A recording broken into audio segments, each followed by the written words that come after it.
मौत के तोहफे अध्याय 7 एल्बस डम्बलडोर की वसीयत। वो भोर की ठंडी नीली रोशनी में एक पहाड़ी पर जा रहा था। उसे जिस आदमी की तलाश थी, क्या वो इसी कस्बे में रहता होगा? उसे उस आदमी की इतनी बुरी तरह ज़रूरत थी कि वो किसी और चीज़ के बारे में नहीं सोच सकता था।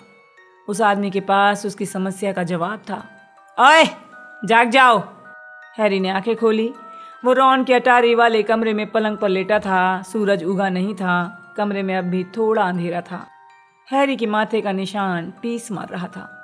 तुम नींद में कुछ बड़बड़ा रहे थे। अच्छा, हाँ, ग्रेगोरोविच। तुम बार बार ग्रेगोरोविच कह रहे थे। हैरी चश्मा नहीं पहने था, इसलिए उसे रॉन का चेहरा धुंधला नजर आ रहा था। ग्रेगोरोविच कौन है? मुझे क्या पता, उसका नाम तो तुम ले रहे थे। हैरी ने अपना सिर मला सोचने लगा। उसे हल्का सा ध्यान आया, ये नाम उसने पहले कहीं सुना है, लेकिन वो ये नहीं सोच पाया कि कहाँ। मुझे लगता है वोल्डेमॉर्ट उसकी तलाश कर रहा है। बेचारा, रॉन ने भावुक होकर कहा। हैरी उठकर बैठ गया। अपने निशान को मल रहा था, लेकिन वो पूरी तरह जाग चुका था। लेकिन अब वो पूरी तरह जाग गया था। मुझे लगता है वो विदेश में है। कौन? ग्रेगोरोविच? नहीं, वोल्डेमॉर्ट। मुझे लगता है वो ग्रेगोरोविच की तलाश कर रहा है, लेकिन वो जगह ब्रिटेन जैसी नहीं लग रही थी। तुम दोबारा उसके दिमाग में देख रहे थे? रॉन चिंतित दिख रहा था। मेहरबानी करके हरमाइनी को मत बताना। वैसे ये उम्मीद वो कैसे कर सकती है कि मैं नींद में ये चीज़ें ना देखूं। उसने पिग्विजियन के पिंजरे को निहारा, सोचने लगा, ग्रेगोरोविच नाम इतना जाना पहचाना क्यों लग रहा है? मुझे लगता है उसका क्विडिच से कोई संबंध है, कोई ना कोई संबंध है, लेकिन मुझे याद नहीं आ रहा कि क्या। क्विडिच? कहीं तुम गोर्गोविच के बारे में तो नहीं सोच रहे थे? कौन? ड्रेगोमीर गोर्गोविच, धावक, जिसे 2 साल पहले रिकॉर्ड फीस में चडले कैनन्स में लिया गया है। नहीं। खैर, हैप्पी बर्थडे, रॉन ने कहा। अरे, मैं तो भूल ही गया था, मैं 17 साल का हो गया हूँ। हैरी ने पलंग के पास रखी छड़ी उठाई, डेस्क की ओर ताना और बोला, आगमनो चश्मा। हालांकि चश्मा सिर्फ 1 फुट दूर था, लेकिन चश्मे को अपनी तरफ उड़कर आते देखकर उसे संतोष मिला, जब तक कि ये उसकी आंख से टकरा नहीं गया।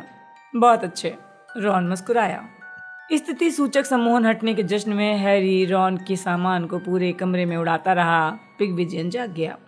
रोमांचित होकर पिंजरे में पंख फड़फड़ाने लगा। हैरी ने जादू से अपने जूते के लेस बांधने की कोशिश की और सिर्फ मजे के लिए रॉन के चडले कैनन्स के पोस्टरों के नारंगी दुशालों को चमकीले नीले दुशालों में बदल दिया।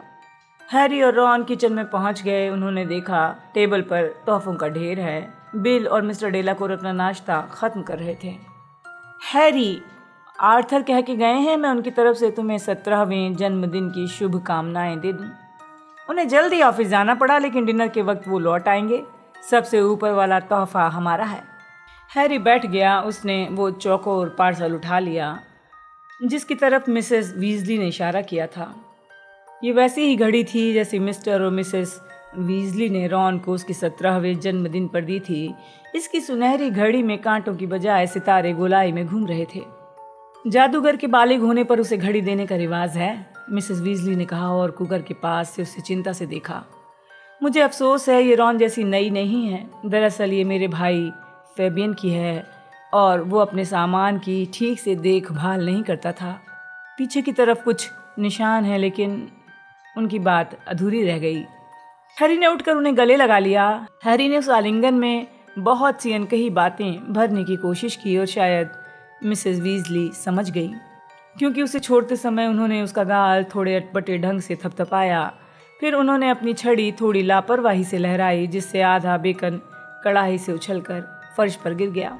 हैप्पी बर्थडे हैरी, हरमाइनी ने जल्दी से किचन में आते हुए और तोहफों के ढेर के ऊपर अपना तोहफा रखते हुए कहा। चलो हरमाइनी का तोहफा खोल कर देखो, रॉन बोला। हरमाइनी ने उसे नया मुखबिर यंत्र दिया था। बिल और फ्लर ने जादुई रेजर दिया था। डेलाकोर दंपत्ति ने चॉकलेट दी थी। फ्रेड और जॉर्ज ने अपनी दुकान के नवीनतम सामानों से भरा एक बड़ा बॉक्स दिया था। हैरी, रॉन और हरमाइनी टेबल पर नहीं रुके, क्योंकि मैडम डेलाकोर, फ्लर और गैब्रियल के आ जाने से किचन बहुत भर गया था। मैं ये सामान भी पैक कर देती हूँ, हरमाइनी ने उत्साह से कहा और हैरी के तोहफे उसके हाथों से ले लिए। जब वो तीनों ऊपर की मंजिल की ओर जा रहे थे, मेरा काम लगभग पूरा हो गया है रॉन, अब मैं बस तुम्हारे पैंटों के धुल कर आने का इंतजार कर रही हूँ। पहली मंजिल के एक दरवाजे के खुलने के कारण रॉन जवाब नहीं दे पाया। हैरी, क्या तुम 1 मिनट के लिए अंदर आओगे? ये जिनी थी। रॉन अचानक रुक गया, लेकिन हरमाइनी ने उसकी कोहनी पकड़ी, उसे खींचती हुई सीढ़ियों के ऊपर ले गई। थोड़ा घबराया हुआ हैरी जिनी के पीछे पीछे कमरे में पहुंच गया। वो पहले कभी यहाँ नहीं आया था। कमरा छोटा था लेकिन बहुत साफ था। एक दीवार पर वियर्ड सिस्टर्स के बैंड का बड़ा सा पोस्टर था। दूसरी दीवार पर हॉली हेड हार्पीज नामक जादूगरनियों की क्विडिच टीम की कप्तान ग्वे नॉग जोन्स की तस्वीर थी। जिनी ने हैरी के चेहरे की तरफ देखा, सांस लेकर बोली, 17वें जन्मदिन की शुभकामनाएं। ओह धन्यवाद। वो उसकी तरफ एकटक दिख रही थी। अच्छा नज़ारा दिखता है। हैरी ने खिड़की की तरफ इशारा करते हुए कमज़ोरी से कहा। जिनी ने कहा, मैं सोच ही नहीं पाई तुम्हें क्या दूं। तुम्हें मुझे कुछ देने की ज़रूरत भी नहीं है। मैं जानती थी कि क्या उपयोगी होगा। कोई ज़्यादा बड़ी चीज़ तो नहीं दे सकती क्योंकि तुम उसे साथ नहीं ले जा पाते। हैरी ने उस पर नज़र डाली। उसकी आंखों में आंसू नहीं थे। ये जिनी के बारे में बहुत अच्छी चीज़ थी कि वो बहुत कम रोती थी। हैरी ने कई बार सोचा कि शायद 6 भाइयों के होने के कारण वो मजबूत हो गई है। जिनी एक कदम आगे बढ़ाकर उसके पास आ गई। मैंने सोचा है तुम्हें कुछ ऐसा दूं जिससे तुम याद रख सको अगर तुम अपने काम के सिलसिले में किसी मोहिनी से मिलो। ईमानदारी से कहा जाए तो उस काम के दौरान डेटिंग की संभावनाएं बहुत कम हैं। मेरे मन में भी यही सुखद विचार हैं। जिनी ने हैरी को चूमा, लेकिन अचानक रॉन के आ जाने से वो वहाँ से चली गई। जिनी ने बाकी दिन हैरी से अकेले मिलने की कोई इच्छा जाहिर नहीं की, न ही कोई भाव दिखाया। बहरहाल चार्ली के आने से हैरी को राहत मिली। इससे एक सुखद व्यवधान पैदा हो गया क्योंकि मिसेस बीजली ने चार्ली को एक कुर्सी पर जबरन बैठाया और अपनी छड़ी खतरनाक तरीके से लहराकर घोषणा की कि अब उसके बाल सही तरीके से कटने वाले हैं। हैरी के बर्थडे डिनर से रॉन के घर का किचन ढहने की कगार पर पहुंच जाता, वो भी तब जब चार्ली, ल्यूपिन, टोंक्स और हैग्रिड नहीं आए थे। इसलिए बगीचे में कई टेबलें जोड़कर लगा दी गईं। फ्रेड और जॉर्ज ने बैगनी लाल टेन पर जादू कर दिया था। उन सभी में 17 का अंक रोशनी दे रहा था। हरमाइनी ने अपनी छड़ी की नोक से बैगनी और सुनहरी झंडियां बनाकर कलात्मक रूप से पेड़ों और झाड़ियों पर लपेट दी। बहुत बढ़िया, रॉन ने कहा जब हरमाइनी ने अपनी छड़ी को आखिरी बार लहराकर क्रैब एप्पल के पेड़ की पत्तियों को सुनहरा किया। तुम तो सचमुच कमाल का सजाती हो। धन्यवाद रॉन। वो खुश और थोड़ी दुविधा में दिख रही थी। हैरी मुस्कुराया, उनसे दूर मुड़ गया। रास्ते से हट जाओ, रास्ते से हट जाओ, मिसेस वीजली ने कहा। वो अपने सामने एक विशाल बॉल के आकार की सुनहरी गेंद जैसी चीज लेकर आ रही थी।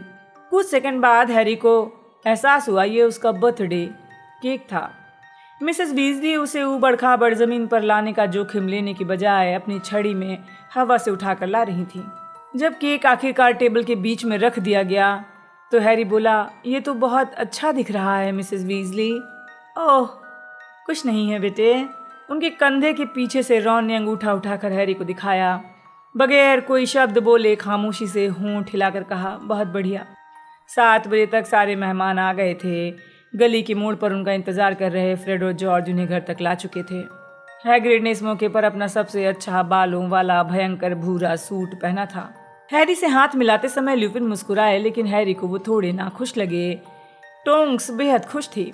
हैप्पी बर्थडे हैरी, टोंक्स ने कहा, उसे कसकर गले लगा लिया। 17 के हो गए, हैग्रिड ने कहा जब उसने फ्रेड से बाल्टी के आकार का शराब का गिलास लिया। हैरी, 6 साल पहले आज ही के दिन हमारी पहली मुलाकात हुई थी, तुम्हें याद है? थोड़ा थोड़ा। तुमने सामने वाला दरवाज़ा तोड़ दिया था, डडली में सुअर की पूंछ उगा दी थी और मुझे बताया था कि मैं जादूगर हूँ। हमें पूरी बात याद नहीं है कि क्या क्या हुआ था, हैग्रिड ने कहा। ठीक हो रॉन, हरमाइनी, हम अच्छे हैं, तुम कैसे हो? हरमाइनी ने कहा। ओह बुरे नहीं हैं, बस व्यस्त हैं। हमें कुछ नवजात यूनिकॉर्न मिल गए हैं। जब तुम लोग हॉगवर्ट्स आओगे तो दिखाएंगे। हैरी ने रॉन और हरमाइनी से निगाहें नहीं मिलाईं जब हैग्रिड ने अपनी जेब टटोली। ये लो हैरी, हम सोच ही नहीं पाए हम तुम्हें क्या दें, लेकिन फिर हमें याद आ गया। उसने एक छोटा सा फर जैसा पाउच निकाला जिसमें एक लंबा धागा था। ये गले में लटकाने के लिए था, मॉक स्किन का है, इसमें कुछ भी छुपा दो, मालिक के सिवा कोई और उसे बाहर नहीं निकाल सकता, ये दुर्लभ होते हैं। हैग्रिड धन्यवाद। कोई बात नहीं। हैग्रिड ने कूड़ेदान के ढक्कन जितना बड़ा हाथ लहराया। अरे चार्ली भी आ गया, हमें हमेशा से पसंद है। सुनो चार्ली। चार्ली थोड़े अफसोस के साथ अपने बहुत छोटे बालों पर हाथ फेरता हुआ आया। वो रॉन से नाटा और तगड़ा था, उसकी मांसपेशियों भरी बाहों पर जलने के घाव और निशान थे। हाय हैग्रिड, क्या चल रहा है? काफ़ी समय से तुम्हें चिट्ठी लिखना चाह रहे थे। नॉर्बर्ट कैसा है? नॉर्बर्ट? नॉर्वे का ड्रैगन? अब हम उसे नॉर्बर्टा कहते हैं। क्या नॉर्बर्ट मादा है? ओह हाँ, तुम्हें कैसे पता चला? हरमाइनी ने पूछा। वो ज़्यादा दुष्ट होती हैं। उसने अपने कंधे के ऊपर से देखा, उसकी आवाज़ डूब गई।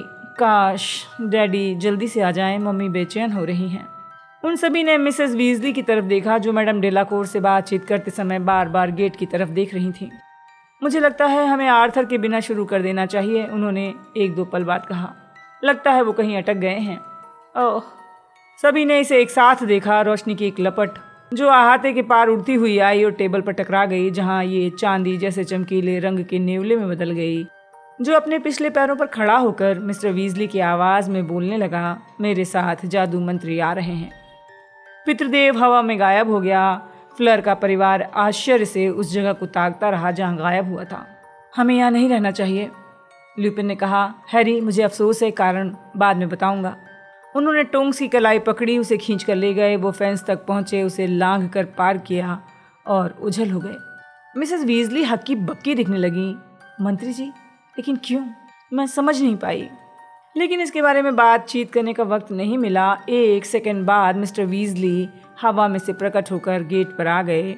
उनके साथ रूफस स्क्रिमग्योर थे, जो खिचड़ी बालों वाली अयाल से फौरन पहचान में आ गए।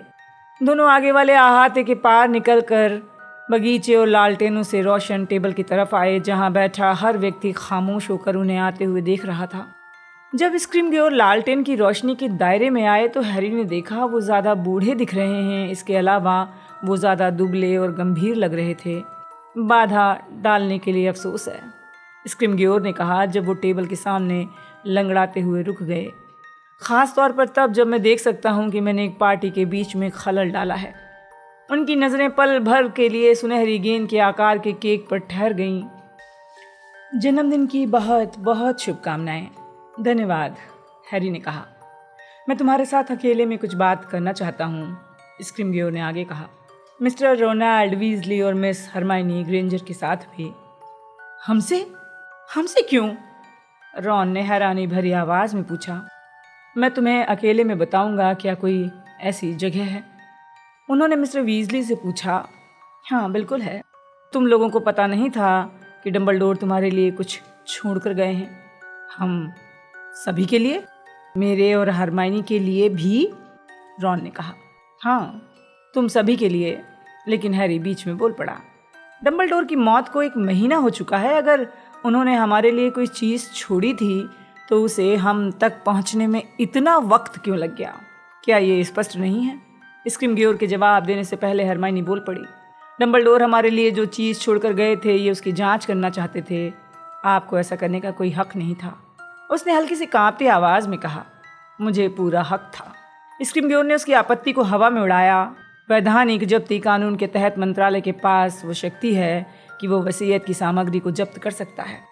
वो कानून इसलिए बनाया गया था ताकि जादूगर वसीयत में शैतानी चीज़ न छोड़े, और जब्त करने से पहले मंत्रालय के पास इसके पर्याप्त सबूत होना चाहिए कि मरने वाले की संपत्ति गैर कानूनी है। आपको क्या लग रहा था डंबलडोर किसी शापित चीज़ को हम तक पहुंचाने की कोशिश कर रहे थे? मिस ग्रेंजर, क्या तुम जादुई कानून में कैरियर बनाने वाली हो? नहीं, मैं दुनिया में कोई भला काम करना चाहती हूँ। रॉन हंस दिया। स्क्रिमग्योर की आंखें उस तक पहुंची और एक बार फिर छिटक गईं जब हैरी बोला, तो अब आपने हमारी चीज़ें हमें देने का फैसला क्यों किया है? उन्हें रखने का कोई और बहाना नहीं सोच पाए? नहीं, ऐसा तो इसलिए है क्योंकि 31 दिन हो चुके हैं और इससे ज़्यादा तक वो चीज़ों को नहीं रख सकते हैं जब तक वो उन्हें ख़तरनाक साबित ना कर सकें। सही है ना?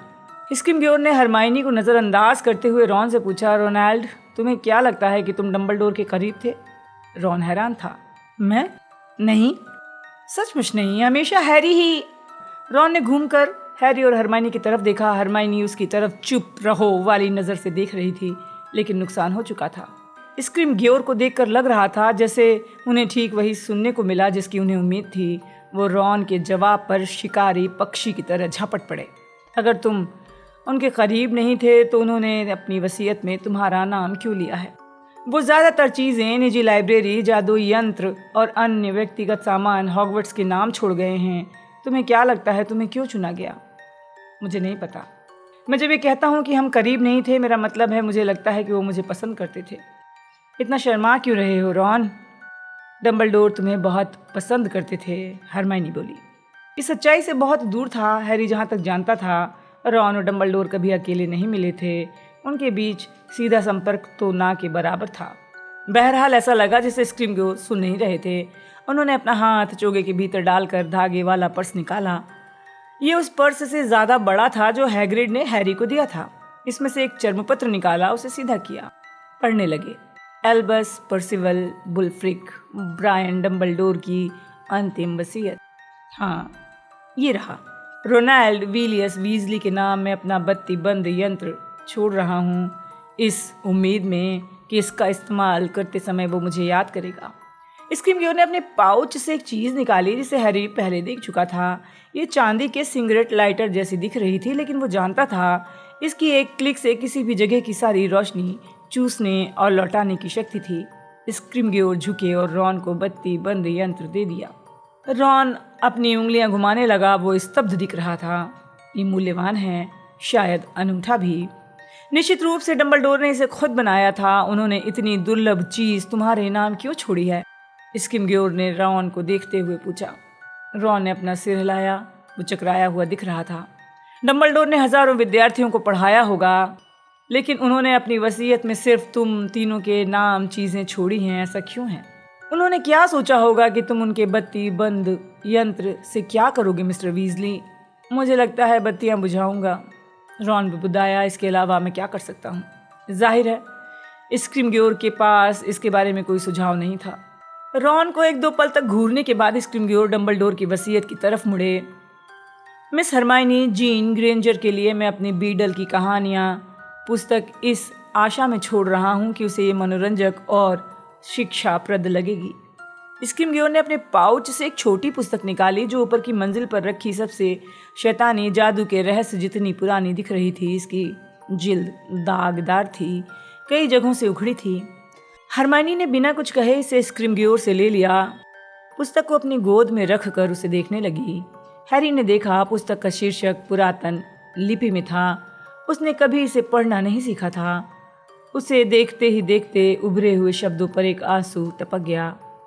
मिस ग्रेंजर, तुम्हें क्या लगता है ये पुस्तक तुम्हारे लिए डंबलडोर ने क्यों छोड़ी है? वो जानते थे मुझे पुस्तकें पसंद हैं, हरमाइनी ने भारी आवाज़ में कहा, आस्तीन से आंखें पूंछी। लेकिन यही पुस्तक क्यों? मुझे नहीं मालूम। उन्हें लगा होगा मुझे अच्छी लगेगी। क्या तुम्हारी कभी डंबलडोर से गुप्त संकेतों या गुप्त संदेश पहुंचाने के तरीकों के बारे में बात हुई थी? नहीं, कभी नहीं। हरमाइनी ने कहा, अगर मंत्रालय 31 दिन में इस पुस्तक में गुप्त संकेत नहीं खोज पाया है तो मुझे नहीं लगता मैं खोज पाऊंगी। उसने अपनी सुबकी रोकी। वो इतने सट कर बैठे थे कि रॉन को अपनी बाह निकालकर हरमाइनी के कंधों पर रखने में मुश्किल आई। स्क्रीमग्योर फिर वसीयत पढ़ने लगे। Harry James Potter. उन्होंने पढ़ा और हैरी का पेट अचानक रोमांच में सिकुड़ गया। मैं वो सुनहरी गेंद छोड़े जा रहा हूँ जो उसने हॉगवर्ट्स में अपने पहले क्विडिच मैच में जीती थी, लगन और योग्यता के पुरस्कार की याद के रूप में। स्क्रीमग्योर ने अखरोट के आकार की छोटी सी सुनहरी गेंद निकाली। इसकी चांदी जैसे पंख थोड़े कमज़ोर अंदाज में फड़फड़ाए। हैरी को निराशा का एहसास हुआ। डंबलडोर ने तुम्हारे लिए सुनहरी गेंद क्यों छोड़ी है? स्क्रीमग्योर ने पूछा। पता नहीं, मुझे लगता है उन्हीं कारणों से छोड़ी होगी जो भी आपने पढ़े हैं। तो तुम्हें लगता है ये सिर्फ प्रतीकात्मक उपहार है? मुझे ऐसा ही लगता है, और क्या हो सकता है? सवाल मैं पूछ रहा हूँ, स्क्रीमग्योर ने कहा, अपनी कुर्सी सोफे के थोड़े करीब सरका ली। बाहर अंधेरा छा रहा था। तुम्हारा बर्थडे केक सुनहरी गेंद के आकार का है। ऐसा क्यों है? हरमाइनी अपमानजनक अंदाज में हंस पड़ी। ओह, इस कारण तो नहीं हो सकता क्योंकि हैरी क्विडिच का बहुत अच्छा खोजी है। ये बहुत ज़्यादा स्पष्ट है। आइसिंग में ज़रूर डंबलडोर का कोई गोपनीय संदेश छुपा होगा, उसने कहा। मुझे नहीं लगता केक की आइसिंग में कोई चीज़ छुपी होगी, लेकिन सुनहरी गेंद किसी छोटी चीज़ को छिपाने की बहुत अच्छी जगह हो सकती है। मुझे यकीन है तुम्हें इसका कारण मालूम होगा। हैरी ने कंधे उचका दिए। बहरहाल जवाब हरमाइनी ने दिया। हैरी को लगा कि सही जवाब देना उसकी इतनी गहरी और प्रबल आदत बन चुकी है कि वो इस इच्छा को रोक नहीं पाती, क्योंकि सुनहरी गेंद में मांस की यादें होती हैं। वो बोली, क्या? हैरी और रॉन ने एक साथ कहा। दोनों को लगता था कि हरमाइनी को क्विडिच का जरा भी ज्ञान नहीं है। सही कहा, स्क्रिमग्योर ने कहा। सुनहरी गेंद को मैच में छोड़े जाने से पहले कोई हाथ से नहीं छूता, बनाने वाला भी नहीं, क्योंकि वो इसे ग्लव्स पहनकर बनाता है। इस पर एक सम्मोहन होता है जिससे ये इसे छूने वाले पहले व्यक्ति को पहचान सकती है ताकि विवाद ना हो सके। उन्होंने छोटी सी गेंद को ऊपर उठाया। इस सुनहरी गेंद को तुम्हारा स्पर्श याद होगा पॉटर। मुझे लगता है डंबलडोर में बाकी चाहे जितने दोष हों, लेकिन वो इतने योग्य जादूगर थे, इसलिए उन्होंने इस गेंद पर ऐसा सम्मोहन कर दिया होगा ताकि वो सिर्फ तुमसे खुले। हैरी का दिल तेजी से धड़क रहा था। उसे यकीन था स्क्रिमग्योर सही कह रहे थे। वो उनसे सुनहरी गेंद अपने हाथ में लेने के लिए कैसे बच सकता था? तुमने कुछ नहीं कहा। शायद तुम पहले से ही जानते हो इसके भीतर क्या है। नहीं, वो अभी सोच रहा था कि वो सुनहरी गेंद को छुए बिना उसे लेने का नाटक कैसे कर सकता है। अगर वो गुप्त विद्या जानता तो हरमाइनी के मन की बात पढ़कर जान सकता था उसके दिमाग में क्या विचार हैं। इसे ले लो, स्क्रिमग्योर ने धीरे से कहा। हैरी ने मंत्री जी की पीली आंखों में देखा। वो जानता था उसके पास उनकी बात मानने के अलावा कोई चारा नहीं था। उसने अपना हाथ बढ़ाया। स्क्रिमग्योर ने आगे झुककर सुनहरी गेंद सावधानी से हैरी की हथेली पर रख दी। कुछ नहीं हुआ। जब हैरी की उंगलियां सुनहरी गेंद पर कस गईं तो इसके थके हुए पंख फड़फड़ाए ये स्थिर हो गई। स्क्रिमग्योर, रॉन और हरमाइनी आंशिक रूप से छिपी हुई गेंद को उत्सुकता से लगातार निहारते रहे, जैसे उम्मीद कर रहे हों इसका रूप बदल जाएगा। ये बहुत नाटकीय था। हैरी ने ठंडेपन से कहा। रॉन और हरमाइनी दोनों हंस पड़े। तो फिर इतना ही था, है ना? हरमाइनी ने पूछा और सोफे से उठने की कोशिश की। नहीं, स्क्रिमग्योर ने कहा, जो थोड़े चिड़चिड़े दिख रहे थे। डंबलडोर ने तुम्हारे लिए एक चीज़ और छोड़ी है पॉटर। वो क्या है? हैरी ने कहा। उसका रोमांच दोबारा जाग गया। स्क्रिमग्योर ने इस बार वसीयत पढ़ने की जहमत नहीं उठाई। गौरव गरुण द्वार की तलवार। हरमाइनी और रॉन दोनों तनकर बैठ गए।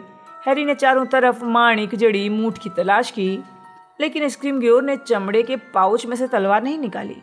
वैसे भी वो पाउच इतना छोटा था कि उसमें तलवार नहीं आ सकती थी। तो तलवार कहाँ है? स्क्रिमग्योर ने कहा। दुर्भाग्य से वो डंबलडोर की व्यक्तिगत संपत्ति नहीं थी, इसलिए वो उसे वसीयत में किसी को दे नहीं सकते थे। गौरव गरुणद्वार की तलवार एक महत्वपूर्ण ऐतिहासिक वस्तु है और ये वो हैरी की है, हरमाइनी ने गुस्से से कहा। तलवार ने हैरी को चुना था, ये उसे ही मिली थी। ये बोलती टोपी के भीतर से हैरी के पास आई थी।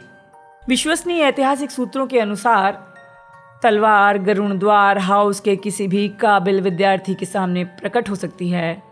इससे ये मिस्टर पॉटर की व्यक्तिगत संपत्ति नहीं बन जाती, भले ही डंबलडोर ने कुछ भी फैसला किया हो। स्क्रिमग्योर ने अपनी बुरी तरह दाढ़ी बनाए गाल को खरोंचा और हैरी की तरफ गौर से देखा। तुम्हें क्या लगता है डंबलडोर मुझे तलवार क्यों देना चाहते थे? शायद उन्हें लगा होगा कि मेरी दीवार पर सुंदर लगेगी, हैरी ने कहा, जो संयम को कायम बनाने के लिए जूझ रहा था। ये मजाक नहीं है पॉटर, स्क्रिमग्योर गुर्राए। क्या ऐसा इसलिए है क्योंकि डंबलडोर को यकीन था कि सिर्फ गौरव गरुणद्वार की तलवार ही नाग शक्ति के वारिस को हरा सकती है?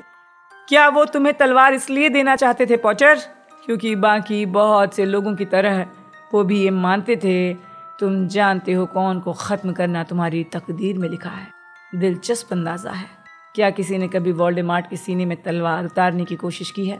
शायद मंत्रालय को बत्ती बंद यंत्रों को खोलने और अज़्काबान के कैदियों की सामूहिक फरारी को ढकने की बजाय अपने कुछ आदमियों को इस काम पर लगा देना चाहिए। तो मंत्री जी, आप अपने ऑफिस में बंद होकर ये काम कर रहे थे, सुनहरी गेंद खोलने की कोशिश कर रहे थे।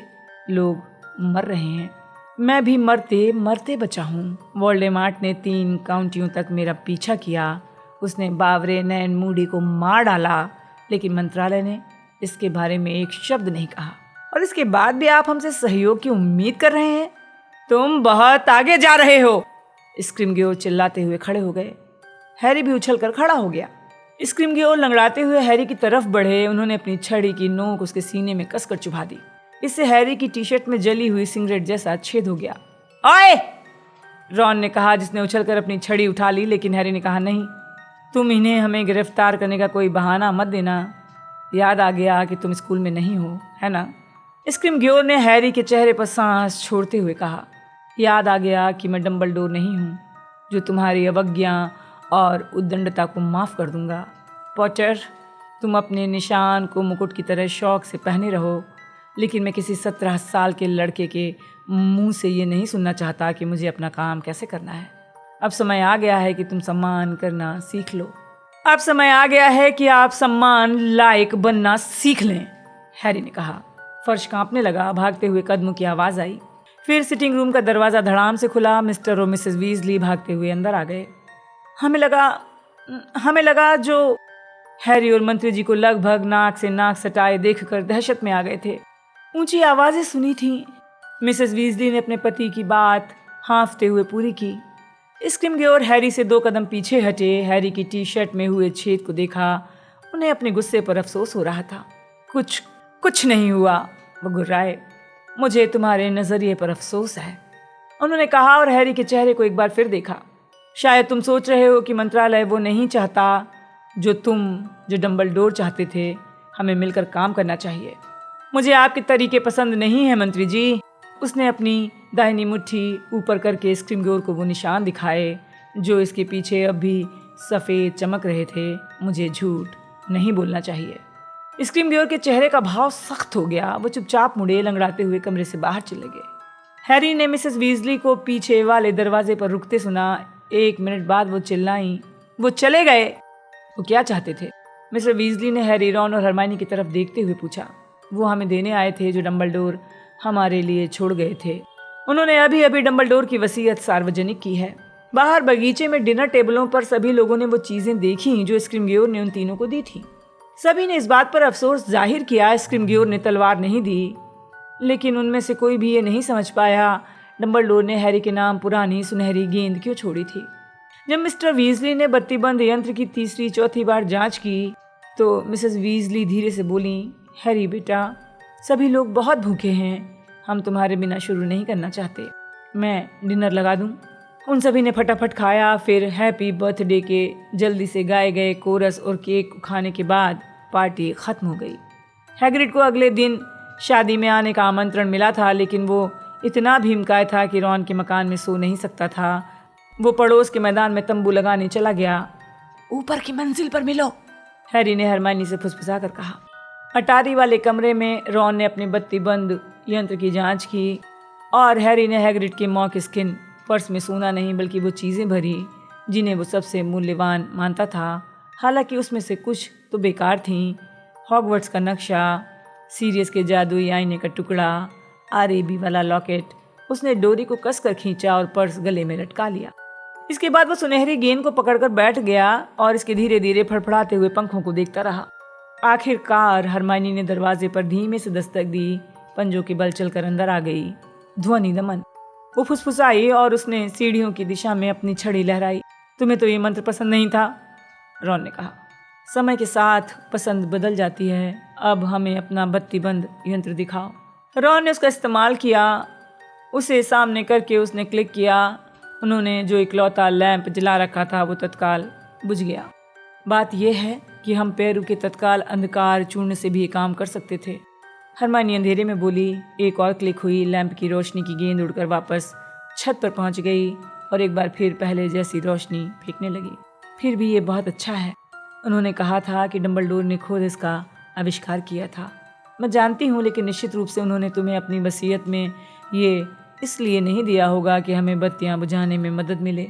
क्या वो जानते होंगे मंत्रालय उनकी वसीयत पर कब्जा कर लेगा और उनके द्वारा हमारे लिए छोड़ी हर चीज़ की जांच करेगा? यकीनन हैरी, वो हमें वसीयत में नहीं बता सकते थे कि वो हमारे लिए ये चीज़ें क्यों छोड़ रहे हैं, लेकिन इसके बावजूद ये स्पष्ट नहीं होता है कि उन्होंने जिंदा रहते इनके बारे में हमें कुछ नहीं बताया। रॉन ने कहा। बिल्कुल, हरमाइनी ने कहा, जो बीडल की कहानियाँ उलट पुलट कर रही थी। अगर ये चीज़ें इतनी महत्वपूर्ण हैं कि मंत्रालय की नाक के नीचे से हम तक पहुँचाई जा रही हैं, तो उन्हें हमें ये बताना चाहिए था कि क्यों। जब तक कि उन्होंने ये ना सोचा हो कि इसका मतलब बिल्कुल स्पष्ट है, तब तो उन्होंने बिल्कुल गलत सोचा था, है ना। मैं हमेशा कहता हूँ कि वो थोड़े सरके हुए थे, महान जादूगर थे लेकिन चटके हुए थे। हैरी के लिए पुरानी सुनहरी गेंद छोड़ना किस लिए? रॉन ने सोचते हुए पूछा। मुझे ज़रा अंदाज़ा नहीं है हैरी, स्क्रीमग्योर ने तुम्हें वो गेंद दी थी तो मुझे लग रहा था कुछ ना कुछ तो होगा। हाँ देखो, हैरी ने कहा। उसकी नब्ज़ तेज चल रही थी। जब उसने सुनहरी गेंद उंगलियों में उठाई, मैं स्क्रीमग्योर के सामने ज़्यादा कोशिश नहीं करने वाला था, है ना। तुम्हारा क्या मतलब है? हरमाइनी ने पूछा। मैंने अपने सबसे पहले क्विडिच मैच में जो सुनहरी गेंद पकड़ी थी, हैरी ने कहा। क्या तुम्हें याद नहीं है? हरमाइनी दुविधा में दिखने लगी। बहरहाल रॉन ने थूक गटका हैरी से सुनहरी गेंद तक इशारा किया जब तक कि उसकी आवाज़ लौट नहीं आई। तुमने उसे लगभग निगल लिया था। बिल्कुल, हैरी ने कहा, तेजी से धड़कते दिल के साथ सुनहरी गेंद पर मुंह लगाया। ये नहीं खुली। उसके भीतर कुंठा और कटु निराशा उमड़ने लगी। उसने सुनहरी गेंद नीचे कर ली, लेकिन तभी हरमाइनी चिल्लाई, कुछ लिखा है, उस पर कुछ लिखा है, जल्दी से देखो। हैरानी और रोमांच के कारण हैरी के हाथ से सुनहरी गेंद गिरते गिरते बची। हरमाइनी ने बिल्कुल सही कहा था। सुनहरी सतह पर कुछ पल पहले कुछ नहीं था, लेकिन अब वहाँ 5 शब्द नजर आ रहे थे। वो पतली घुमावदार लिखाई में थे। हैरी जानता था ये डंबलडोर की लिखाई है। मैं अंत में खुलती हूँ। उसने इन शब्दों को पढ़ा ही था कि वो ओझल हो गए। मैं अंत में खुलती हूँ, इसका क्या मतलब हो सकता है? हरमाइनी और रॉन ने अपने सिर हिलाए। उन्हें कुछ समझ में नहीं आया। मैं अंत में खुलती हूँ, अंत में, मैं अंत में खुलती हूँ। उसने कई बार ये शब्द दोहराए, अलग अलग शब्दों पर जोर देकर दोहराया, लेकिन फिर भी वो कोई मतलब निकालने में कामयाब नहीं हुए। और तलवार? रॉन ने कहा, वो हैरी को तलवार क्यों देना चाहते थे और उन्होंने मुझे ये क्यों नहीं बताया? ये तलवार वहाँ हमेशा मौजूद थी। पिछले साल हमारी बातचीत के दौरान उनके ऑफिस पर टंगी रहती थी। अगर मुझे देना चाहते थे तब भी क्यों नहीं दे दी? उसने महसूस किया जैसे उसके सामने कोई परीक्षा का सवाल हो। क्या कोई ऐसी चीज़ थी जो पिछले साल डंबलडोर के साथ हुई लंबी चर्चाओं में छूट गई थी? क्या डंबलडोर को ये उम्मीद थी कि वो समझ लेगा? और जहाँ तक इस पुस्तक की बात है, मैंने इसके बारे में कभी नहीं सुना। तुमने नहीं सुना?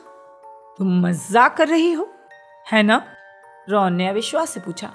नहीं, मैं मजाक नहीं कर रही हूँ। तुम इसके बारे में जानते हो? जाहिर है मैं जानता हूँ। हैरी ने भौहें उठाकर ऊपर देखा। ऐसा पहले कभी नहीं हुआ था कि रॉन ने कोई पुस्तक पढ़ी हो और हरमाइनी ने ना पढ़ी हो। बहरहाल रॉन उसकी हैरानी देखकर दुविधा में दिख रहा था। अरे छोड़ो भी, बच्चों की सारी पुरानी कहानियाँ बीडल की होती हैं, है ना। खुशकिस्मती फव्वारा, जादूगर और कूदता मटका, बेबिटी रैबिटी और ठहाका लगाती छड़ी। माफ़ करना, आखिरी वाली कौन सी थी? हरमाइनी ने हंसते हुए पूछा। छोड़ो भी, रॉन ने कहा, जो अविश्वास से हैरी और हरमाइनी को देख रहा था। तुमने बेबिटी रैबिटी के बारे में ज़रूर सुना होगा। रॉन, तुम अच्छी तरह जानते हो कि हैरी और मुझे मंगलुओं ने पाला है। बचपन से हमने इस तरह की कहानियाँ नहीं सुनी हैं। हमने तो स्नो वाइट और 7 बौने और सिंड्रेला पढ़ा है। सिंड्रेला कोई बीमारी है? रॉन ने पूछा। ये बच्चों की कहानियाँ हैं। हरमाइनी ने पुरातन लिपियों के शीर्षक पर झुकते हुए कहा। हाँ, रॉन ने अनिश्चितता से कहा। मेरा मतलब है, ये तो कहने की बात है कि सारी कहानियाँ बीडल ने लिखी हैं। मैं नहीं जानता कि वो मूल संस्करण में कैसी होंगी, लेकिन हैरानी की बात तो ये है कि डंबलडोर ने ऐसा क्यों सोचा कि मुझे ये पुस्तक पढ़नी चाहिए। नीचे की मंजिल पर किसी चीज़ के चरमराने की आवाज़ आई। शायद चार्ली होगा, जो मम्मी के सो जाने के बाद दबे पांव अपने बाल उगाने जा रहा होगा। रॉन ने घबरा कर कहा। चाहे जो हो, हमें सो जाना चाहिए, हरमाइनी ने फुसफुसा कर कहा। कल देर तक सोना अच्छा नहीं रहेगा। बिल्कुल नहीं। दूल्हे की माँ अगर 3 लोगों की नृशंस हत्या कर देगी तो पूरी शादी पर पानी फिर जाएगा। मैं बत्ती बुझाता हूँ, रॉन ने सहमत होते हुए कहा। हरमाइनी कमरे से बाहर निकली तो रॉन ने एक बार फिर बत्ती बंद यंत्र को क्लिक कर दिया।